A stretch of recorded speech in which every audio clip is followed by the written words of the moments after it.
there! Sorry if I just burst your eardrums with that little outburst, but I can't help but being excited because it's time to review a new Disney movie! Woo! Sorry about that. My generation was practically raised on Disney animated movies. We learned our life lessons from movies like Cinderella, Beauty and the Beast, The Lion King, Aladdin, Mulan, Tarzan, and of course my favorite, Atlantis the Lost Empire. But unfortunately, back in the early 2000s, the company took a hit with the release of Home on the Range. Yikes. And then after that, their movies kind of went downhill for a while. In 2010, Walt Disney Pictures Animation released their 50th animated feature, Tangled, which I think is one of the greatest Disney films of all time. Ever since, they've been on quite a kick, releasing a string of hits such as Wreck-It Ralph, Frozen, Big Hero 6, and now Zootopia, the latest film from Disney. And I couldn't be more happy to declare that this movie is a masterpiece. It is one of Disney's best animated films in a long, long time. You may have seen the teaser trailers for this film, the first of which featured a fast-talking fox named Nick Wilde, voiced by Jason Bateman, explaining that Zootopia exists in a world where there are no humans, where animals are what is known as anthropomorphic, meaning they walk on two legs and not four, and they wear clothes, so it is unacceptable to not wear clothes. So there are certain rules in the world of Zootopia that they are building up here. Now, Zootopia is not the world of these creatures. In fact, it is a city where predators and prey can live together in harmony. Our protagonist is Judy Hopps, a rabbit who lives in a small town of Bunnyborough, about a train ride away from Zootopia, who dreams of one day moving to the big city and being a cop and standing up for truth, justice in the Zootopian way. Of course, her parents aren't totally into this idea, as there's never been a bunny cop before, and they keep telling her, you know, honey, it's okay to have dreams so long as you don't believe in them, and you know, you should just settle. We settled hard. We settled a lot. And these parents are played brilliantly by Don Hall and Bonnie Hunt. They make a great couple, and they're very funny in every scene they're in. From a very young age, Judy has been raised to believe that it's just not in the cards that she's going to be able to be a cop, that she's going to probably be a farmer with her 247 siblings. And she doesn't want that, and she just tries and tries again, till eventually, when her mid-20s, late 20s, she is able to move to Zootopia. And the sequence we get of her going on the train to the city is, I think, the best scene in the movie, because it does a really good job at world building, which is a phrase I like to use to describe where the filmmakers are trying to present the universe of their film to you. And this movie does it so well in one scene.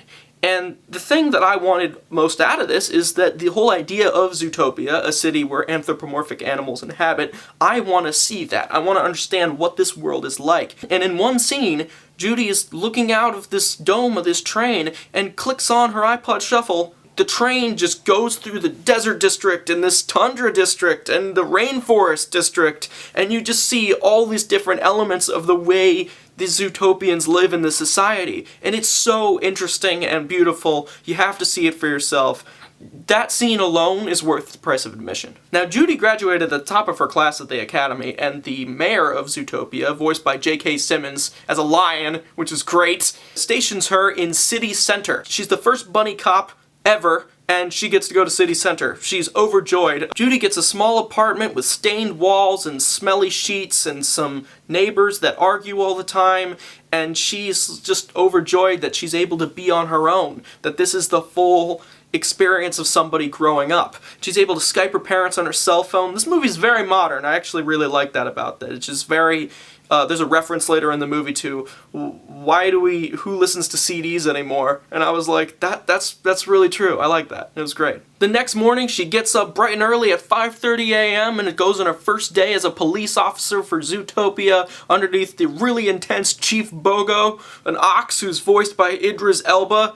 Again, perfect casting. Love this movie. Who assigns her to parking duty? And she's like, you know what?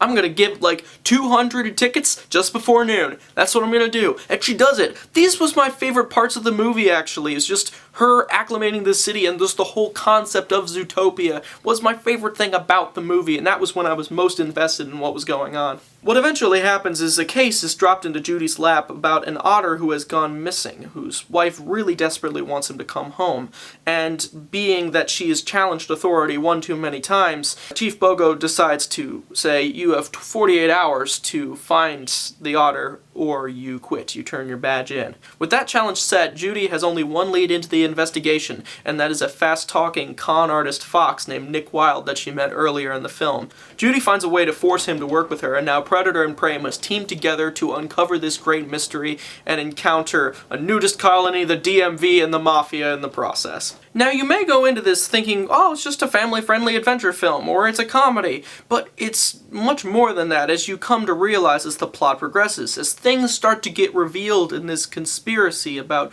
creatures going savage. You start to learn that there's a lot more to Zootopia than you think, that it's kind of in the name. Zootopia. It's a utopian society, or is it? There's a lot of real-world problems that these characters deal with, and it's really striking. This is not just a kids' movie. There's a lot of things for adults to sink their teeth into, particularly elements of drug abuse, prejudice, and racism. The latter appears more prominently in the film and is featured in a way such as that there is a majority of prey that live in Zootopia, 90%, and 10% is predators. This is a clear metaphor for white privilege in modern society, and how minorities are viewed in a very skewed way and sometimes feared by the rest of the culture. There's an excellent bit of dialogue here where Judy, who represents Prey in this scenario, is talking to Nick, who represents Predator, a bunny and a fox.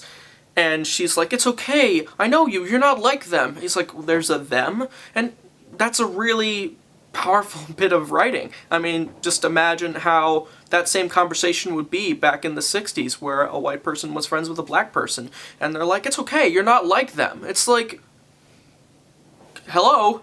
And that's really interesting that we can throw that into a modern context, even though everyone's an animal, and have it totally make sense. And it's a really powerful message that I think kids need to know, and this is a perfect movie to explain something like this, where it's about predators and prey, and that whole environment is something where this kind of theme has the opportunity to thrive. The writers do a magnificent job at giving us this really heartfelt connection between Judy and Nick as the movie progresses. The friendship and bond that these two characters develop with one another is greater than any other pairing that I've seen in a Disney film, maybe ever. This might be the best one of all time. And that's really saying something, obviously, because there's been so many Disney films, but I don't mean to undersell that. On one end of the spectrum, you have Judy Hopps, which is probably one of the best strong female characters they've had in a while, a million times more than Anna and Elsa, the two characters that get the most exposure.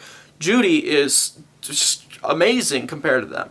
And Nick is a really fun, entertaining figure who eventually we find has this deep and, kind of serious and somber side to him. But it was done so well. I was shocked in the scenes that they reveal what his past is, and it was really moving. And my friend was seeing the movie with me, and she was crying, and it's just impressive. The directors do a really good job directing the style of animation as it continues. There's so much going on in every frame of this movie, just wide sweeping shots of Zootopia, to a great chase sequence through the city, to a scene that is really beautiful of Judy just crying an apology to her best friend. It was some really strong acting from Jennifer Goodwin, who does the voice of Judy Hopps, mixed with the animation department, which did a great job at animating Judy crying.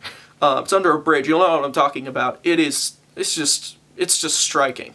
Altogether, Zootopia is a really well-made film with a lot of social context, a really great world for the characters to play around in, and some of the best protagonists we've ever seen in a Disney film. I encourage everybody to go out to see Zootopia this weekend, or maybe next, because this movie really deserves to be seen. It's not going to make Frozen money because it doesn't have music like Let It Go for everybody to sing along to. But this is a far better film than Frozen. It's also better than Big Hero 6 and Wreck-It Ralph. Maybe not quite as good as Tangled, but I'm one of the few people that really loves Tangled, so maybe you guys are going to like it better than that. I feel it is its strongest movie since the Disney Renaissance, which was way back when Tarzan came out in the 90s. This is just a really impressive film that is entertaining. It's gonna make you laugh. It's gonna make you cry. It's gonna make you just jump for joy because these characters are so lovable and they work so well together.